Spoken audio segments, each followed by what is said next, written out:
seperti yang dikatakan, ini adalah mengapa Tuhan tega, ya, dan kita akan menilik teologi penderitaan dari kitab Ayub.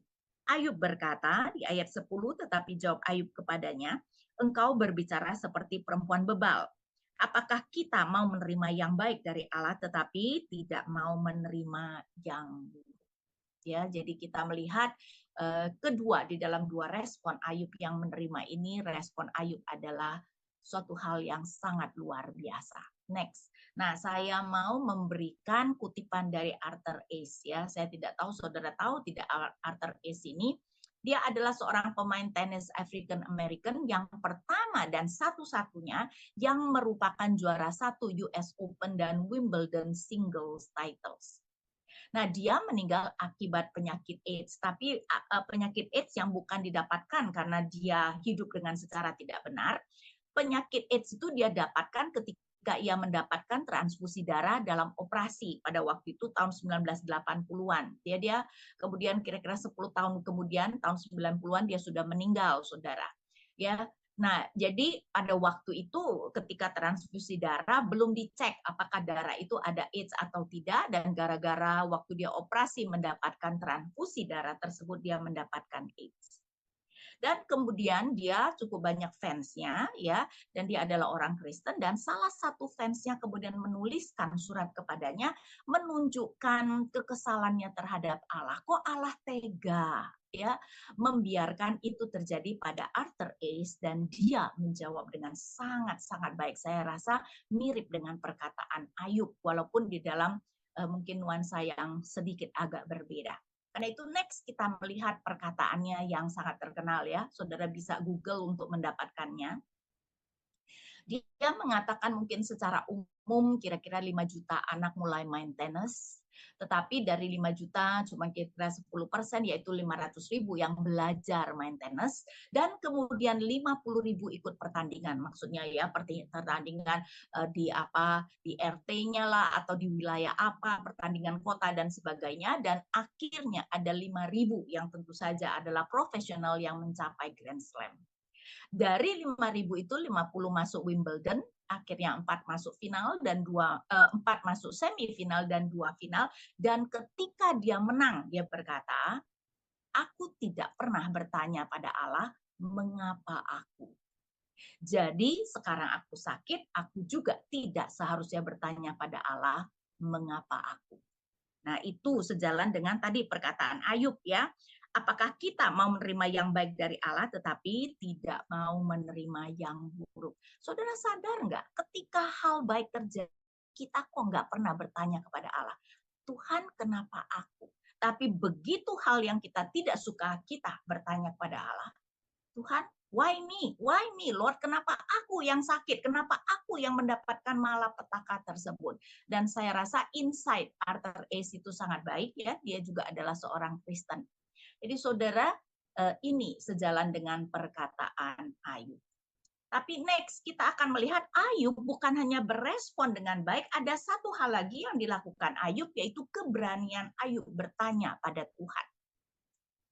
Nah, ini adalah sesuatu yang mungkin jarang kita sadari. Saudara, awalnya memang Ayub menerima dengan sangat baik malapetaka yang terjadi atas dirinya, tapi itu hanya ada di dalam pasal 1 dan 2. Mulai pasal 3, Ayub banyak bertanya kepada Tuhan, ya, dan akhirnya di tengah penderitaannya yang tidak tertahankan dan bahkan dia marah, ya, dan bertanya kepada Tuhan. Jadi saudara, Ayub itu sabarnya atau terlihat sabarnya itu terutama hanya di pasal 1 dan 2. Pasal 3 dia mulai menunjukkan kekesalan dan kekecewaannya kepada Tuhan, dan Ayub banyak sekali pertanyaan, ya. Jadi saudara, kalau kita menderita, kitab Ayub sebenarnya sangat baik karena pertanyaan-pertanyaan Ayub saya yakin mewakili pertanyaan kita ketika kita mendapatkan penderitaan.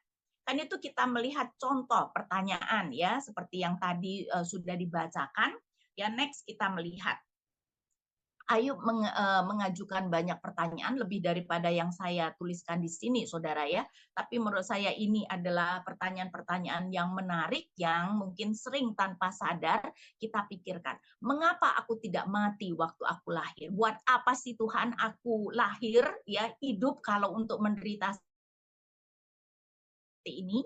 Mengapa menjadikan aku sasaranmu? Ingat nggak? Kita itu biasa bertanya, why me Lord? Tersirat Tuhan, kok aku yang Tuhan jadikan sasaran? Dan itu pun ada di dalam pertanyaan Ayub. Mengapa dia membela? Zaman sekarang pun juga orang sering berpikir bahwa orang fasik hidupnya lebih enak, lebih makmur, ya. Ayub juga berpikir seperti itu. Karena itu dia melihat bahwa Allah yang membela orang fasik, karena itu mereka bisa melakukan kejahatan mereka sepertinya tidak dihukum.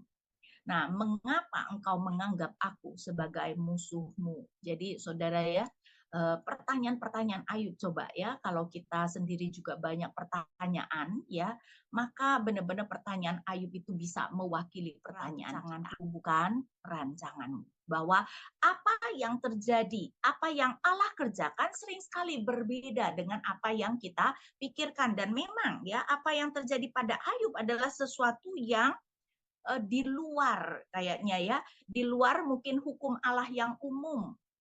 Karena itu tadi saya katakan ya, Ayub menderita karena dia orang saleh dan memang itu adalah sesuatu yang aneh. Tetapi ya Allah memang berkata, rancanganku bukanlah rancanganmu. Banyak hal yang Allah lakukan yang tidak bisa kita mengerti. Karena itu saudara ingat perkataan Alkitab ya, perkataan Tuhan, rancanganku bukanlah rancanganmu. Jangan berasumsi bahwa kita bisa mengerti sepenuhnya apa yang dikerjakan Allah. Kita tidak mungkin bisa mengerti sepenuhnya. Kita mungkin cuma bisa mengerti sebagian, tetapi tidak mungkin sepenuhnya. Tuhan tega. Ya, next ya. Nah, next kita melihat, saudara, kita itu hanya layak mendapatkan kematian. Alkitab menunjukkan bahwa setelah Adam jatuh dalam dosa, manusia tidak dapat melakukan yang baik. Karena itu saya mengutip dari Roma 3 ayat 10 sampai 12. Sebenarnya ini juga sudah diajarkan dalam Perjanjian Lama ya. Jadi Paulus sebenarnya mengutip dari Perjanjian Lama, tapi ini yang lebih terkenal. Dia mengatakan tidak ada yang benar, seorang pun tidak. Tidak ada seorang pun yang berakal budi, tidak ada seorang pun yang mencari Allah. Semua orang telah menyeleweng, mereka semua tidak berguna, tidak ada yang berbuat baik, seorang pun tidak. Nah, mungkin ya kita bingung, tidak ada seorang pun yang mencari Allah, bukankah di dalam sejarah manusia selalu ada agama, dan bukankah agama kita mengerti sebagai mencari Allah? Kenapa dikatakan tidak ada seorang pun yang mencari Allah? Nah, kalau kita percaya Alkitab kita benar, berarti apa yang dikatakan Alkitab pasti benar. Berarti ketika manusia mencoba mencari Allah melalui agamanya, mereka sebenarnya mencari Allah menurut pemikiran mereka sendiri, bukan Allah yang sejati. Karena memang manusia yang terbatas dan berdosa tidak mungkin bisa ya mengerti Allah yang sejati. Karena itu kita percaya bahwa haruslah Allah yang mewahyukan dirinya baru kita bisa mengerti. Itu pun sebatas apa yang Allah wahyukan. Jadi Alkitab menunjukkan saudara tidak ada seorang pun yang benar. Ya, setelah Adam jatuh dalam dosa, kita semua lahir dengan tidak bisa berbuat baik. Nah, next. Roma 6 ayat 23 juga mengatakan bahwa upah dosa ialah maut. Ya, bahwa sebenarnya yang kita layak dapatkan sebagai orang berdosa adalah kematian, kematian fisik, kematian rohani. Karena itu mendapatkan malapetaka dan kematian adalah apa yang sepantasnya kita terima. Nah, saudara, kita itu kalau tidak mengerti firman dengan baik, sering sekali mudah dipengaruhi oleh pemikiran dunia. Misalnya ada seorang motivator yang terkenal ya, mungkin 10-an tahun yang lalu mempunyai moto ini, success is my right. Nah, ya sukses adalah hakku. Saudara kira-kira senang nggak manusia? Ya senang, oh ternyata sukses adalah hakku. Karena itu, ayo aku akan mengklaim sukses. Tapi saudara, itu bukan ajaran Alkitab. Kata siapa kita berhak untuk sukses? Yang kita berhak terima hanyalah kematian dan penderitaan. Jadi kita harus mengerti bahwa kita itu hanya pantas menerima penderitaan dan kematian, tidak pantas menerima apapun yang baik. Tapi Allah kita adalah Allah yang penuh dengan belas kasihan, ya. Karena itu next kita melihat belas kasihan dan anugerah Tuhan. Jadi dalam belas kasihan dan anugerahnya Tuhan tidak memberikan semua yang buruk yang pantas kita terima. Buktinya begitu banyak hal yang baik terjadi dalam kehidupan kita, bukan? Allah memberikan kita orang tua, saudara yang baik, saudara-saudara seiman, teman-teman yang baik dan sebagainya. Tentu saja ada keluarga yang juga buruk ya, ataupun teman-teman yang jahat, tapi dalam kehidupan ini banyak hal yang baik yang terjadi dalam kehidupan kita. Dan itu semuanya tidak pantas kita terima. Ya, jadi dalam belas kasihan dan anugerahnya, Tuhan itu tidak memberikan semua yang buruk yang pantas kita terima. Jadi sebenarnya, saudara, pertanyaan yang benar bukan mengapa aku bisa mendapatkan yang buruk, tapi seharusnya kita bingung mengapa aku bisa mendapatkan yang baik. Jadi saudara, seharusnya kita itu bertanya why me ketika hal baik terjadi pada diri kita, bukan ketika hal buruk terjadi pada diri kita. Dan ini menunjukkan sekali lagi kita itu sudah terpengaruh oleh pemikiran dunia. Ya, berpikir kita pantas menerima yang baik, karena itu ketika hal buruk terjadi, why me Lord? Kok aku dikasih yang jelek seperti ini, dikasih yang buruk? Padahal seharusnya kita itu tercengang-cengang ketika ada hal baik bisa terjadi dalam kehidupan kita. Kok bisa sih Tuhan Engkau memberikan yang baik? Aku tidak pantas menerimanya. Ya, jadi saudara, kita sering sekali sebenarnya salah ya, mempunyai perspektif yang salah tentang diri kita. Ya, jadi dalam hal ini next kita melihat kalau sudah begitu, pertanyaan mengapa Tuhan tega adalah pertanyaan yang kurang tepat. Karena ini mengasumsikan bahwa kita pantas mendapatkan yang baik. Karena itu, kok Tuhan tega ya memberikan aku yang buruk, padahal aku seharusnya mendapatkan yang baik.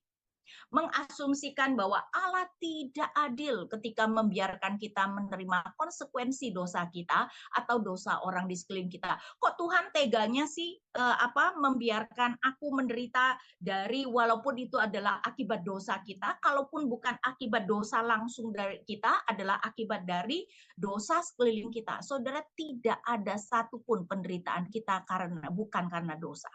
Memang tidak selalu itu adalah dosa pribadi kita, tetapi jelas itu adalah akibat dosa.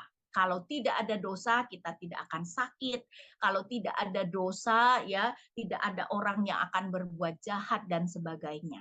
Ya, dan kita dengan mengatakan mengapa Tuhan tega, mengasumsikan bahwa Tuhan tidak boleh dong, ya kemudian menghukum aku walaupun itu dosa aku atau dosa orang lain. Kenapa kok aku yang menerima hukuman itu? Ya, jadi kita mengasumsikan kalau begitu berarti Allah tidak adil.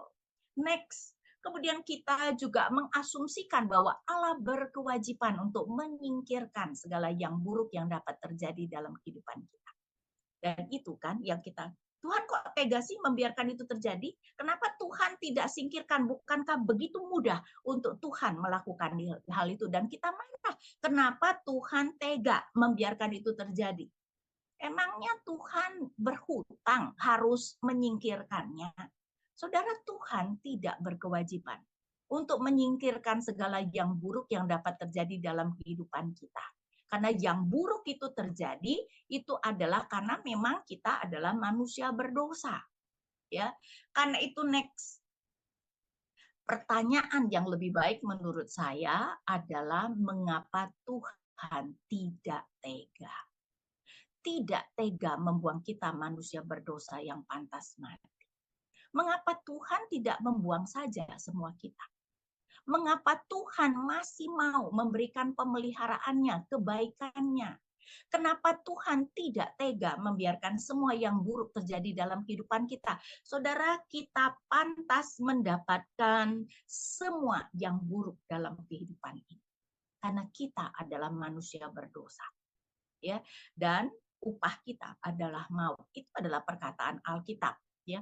Karena itu sebenarnya pertanyaan yang lebih baik adalah, kok Tuhan nggak tega ya? Nggak tega memberikan semua kepahitan dan penderitaan. Saudara, di dalam kehidupan seperti saya katakan masih banyak hal yang baik terjadi dalam kehidupan kita, ya. Nah, jawaban Allah adalah jawaban yang sangat terkenal, Yohanes 3 ayat 16, karena begitu besar kasih Allah akan dunia ini, sehingga ia telah mengaruniakan anaknya yang tunggal, supaya setiap orang yang percaya kepadanya tidak binasa, melainkan beroleh hidup yang kekal. Jawaban Allah adalah karena aku tidak mau semua kalian binasa. Aku mengirimkan anakku supaya sebagian dari kalian yang percaya kepada dia tidak akan binasa. Kan itu kenapa Allah banyak memberikan kebaikan di dalam kehidupan kita.